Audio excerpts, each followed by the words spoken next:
علیکم ورحمۃ اللہ وبرکاتہ۔ اعلان نبوت کے چند روز کے بعد نبی کریم صلی اللہ علیہ وسلم ایک رات مکے کی ایک گلی سے گزر رہے تھے کہ انہیں ایک گھر میں سے کسی کے رونے کی آواز آئی۔ آواز میں اتنا درد تھا کہ آپ صلی اللہ علیہ وسلم بے اختیار گھر میں داخل ہو گئے۔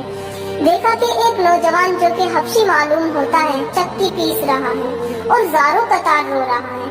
آپ صلی اللہ علیہ وسلم نے اس سے رونے کی وجہ پوچھی تو اس نے بتایا کہ میں ایک غلام ہوں، سارا دن اپنے مالک کی بکریاں چراتا ہوں، شام کو جب تھک جاتا ہوں تو میرا مالک مجھے ایک گیہوں کی بوری پیسنے کے لیے دے دیتا ہے، جس کو پیسنے میں ساری رات لگ جاتی ہے۔ میں اپنی قسمت پہ رو رہا ہوں کہ میری بھی کیا قسمت ہے، میں بھی تو ایک انسان ہوں، میرا بھی جسم آرام مانگتا ہے، مجھے بھی نیند ستاتی ہے، لیکن میرے مالک کو مجھ پر ذرا بھی ترس نہیں آتا۔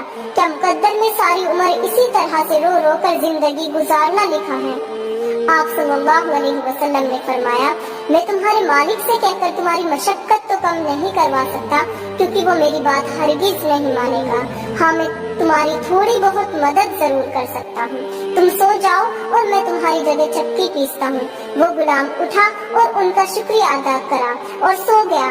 آپ صلی اللہ علیہ وسلم اس کی جگہ چکی پیستے رہے۔ جب گیہوں ختم ہو گئے تو آپ صلی اللہ علیہ وسلم اسے جگائے بغیر واپس تشریف لے آئے۔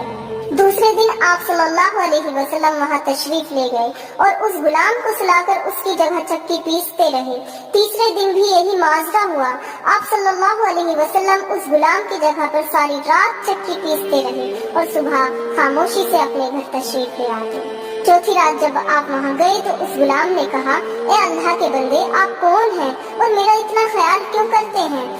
ہم غلاموں سے نہ تو کسی کو کوئی ڈر ہوتا ہے اور نہ ہی کوئی فائدہ، تو پھر آپ یہ سب کس لیے کر رہے ہیں؟ آپ صلی اللہ علیہ وسلم نے فرمایا، یہ سب کچھ انسانی ہمدردی کے تحت کر رہا ہوں، اس کے علاوہ مجھے تم سے کوئی غرض نہیں ہے۔ اس غلام نے کہا کہ آپ کون ہیں؟ نبی کریم صلی اللہ علیہ وسلم نے فرمایا، کیا تمہیں معلوم ہے کہ مکہ کے ایک شخص نے نبوت کا دعویٰ کیا ہے؟ اس غلام نے کہا، ہاں، میں نے سنا ہے کہ ایک شخص جس کا نام محمد ہے اور اپنے آپ کو اللہ کا نبی کہتا ہے۔ آپ صلی اللہ علیہ وسلم نے فرمایا کہ میں وہی محمد ہوں۔ یہ سن کر اس غلام نے کہا کہ اگر آپ وہ نبی ہیں تو مجھے اپنا کلمہ پڑھائیے، کیونکہ اتنا شفیق اور مہربان کوئی نبی ہی ہو سکتا ہے جو غلاموں کا اس قدر خیال رکھے۔ آپ صلی اللہ علیہ وسلم نے انہیں کلمہ پڑھا کر مسلمان کر دیا۔ پھر دنیا نے دیکھا کہ اس غلام نے کتنی تکلیفیں اور مشقتیں برداشت کی، لیکن دامن مصطفیٰ نہ چھوڑا۔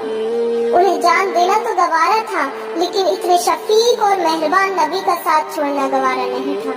آج دنیا انہیں بلال حبشی رضی اللہ عنہ کے نام سے جانتی ہے۔ امیہ بن خلف کو جلدی ہی یہ خبر مل گئی تھی کہ ان کا غلام بلال نبی کریم صلی اللہ علیہ وسلم کا غلام بن گیا ہے اور اس کا شمار آپ کے ساتھیوں میں ہوتا ہے۔ امیہ نے سیدنا حضرت بلال حبشی پر ظلم و ستم کے پہاڑ گرانا شروع کر دیے۔ حالانکہ یہ زمین اپنی گرمی کی وجہ سے بہت مشہور تھی، جو دھوپ میں تانبے کی طرح گرم ہو جاتی تھی۔ امیہ حضرت بلال کو تانبے کی زمین پر لیٹاتا اور آپ کے سینے پر بھاری بھاری پتھر رکھ کر آپ کو دہکتے ہوئے انگاروں پر لیٹا دیتا۔ آپ کے بدن کی چربی پگھل پگھل کر انگاروں کو بجھا دیا کرتی تھی، مگر آپ کی زبان مبارک سے آہ کے سوا کچھ نہیں نکلتا تھا۔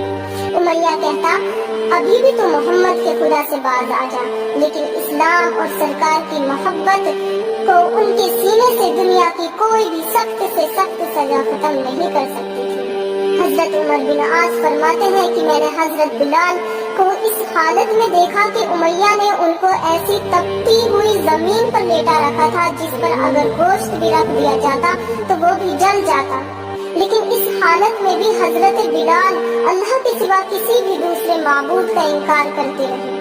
امیہ نے تیش میں آ کر ان کے گلے میں رسی ڈال دی، انہیں مکہ کے شرارتی لڑکوں کے حوالے کر دیا۔